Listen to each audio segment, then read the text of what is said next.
Iran Israel యుద్ధ నేపథ్యంలో ప్రభుత్వం నిర్దేశించిన ప్రాధాన్యత రంగాలకు మాత్రమే ఎల్పీజీ నిరంతరాయంగా సరఫరా చేయాలని, ఇతర రంగాలకు మళ్లింపును నిలుపుదల చేయాలని డీలర్లను జిల్లా కలెక్టర్ ఆర్ మహేష్ ఆదేశాలు కొరత లేకుండా ప్రభుత్వ ఆదేశాలను పాటించాలన్నారు. ఈ సందర్భంగా కలెక్టర్ మాట్లాడుతూ ఎల్పీజీ గ్యాస్ డీలర్లు గృహ వినియోగదారులకు సరఫరాలో కీలక భూమిక పోషించాలన్నారు. ప్రస్తుతం ఉన్న ఎల్పీజీ సరఫరా పరిస్థితి గురించి మీ అందరికీ బాగా ఆకలింపు చేసుకుని ప్రభుత్వానికి పూర్తిగా సహకరించాలని కోరారు. ముందుగా దేశీయ ఎల్పీజీకి ఖచ్చితంగా కొరత లేదని స్పష్టం చేశారు.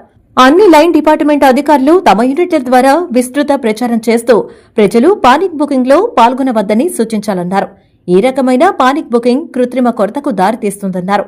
గృహ అవసరాలకు కొరత లేదని మరియు పానిక్ బుకింగ్ ను కూడా నివారించాలని సూచించారు. ప్రభుత్వం గృహ రంగానికి ఎల్పీజీ నిరంతరాయంగా సరఫరా చేయడానికి కట్టుబడి ఉందన్నారు.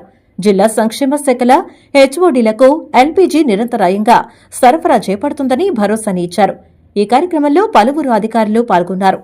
గుడ్ మార్నింగ్ అండి అందరికీ. So all HODs concern departments నుంచి ప్రెజెంట్ గా ఉన్నారు. So this is a brief, it's not about review, but exactly present situation ఏంటి, total availability of LPG cylinders ఎంత ఉన్నాయి, మన డిమాండ్ ఎంత ఉంది, due to this international affairs లో ఉన్న స్మాల్ ఇష్యూస్ వల్ల సో మనకి ఎంత ప్రిపేర్డ్ గా ఉన్నాము అండ్ ఫ్యూచర్ కమింగ్ డేస్ లో మనకి అవైలబిలిటీ ఆఫ్ సిలిండర్స్ ఎంత ఉన్నాయనే దాని మీద just have discussion. So priority categories ని డివైడ్ చేశారు, 1, 2, 3, 4 కేటగిరీస్. సో అందులో హౌస్ హోల్డ్స్ కేటగిరీకి there is completely no issue. So 100% కూడా అవైలబిలిటీ అనేది ఉంది.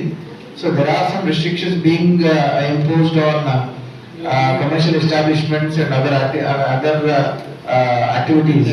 సో ఇందులో డీటెయిల్ గా ఐ వుడ్ ఎక్స్పెక్ట్ ఒకసారి JC will give details about total number of connections and how many go-downs we have and OMCs ఎంత మంది ఉన్నారు. We have 3 OMCs.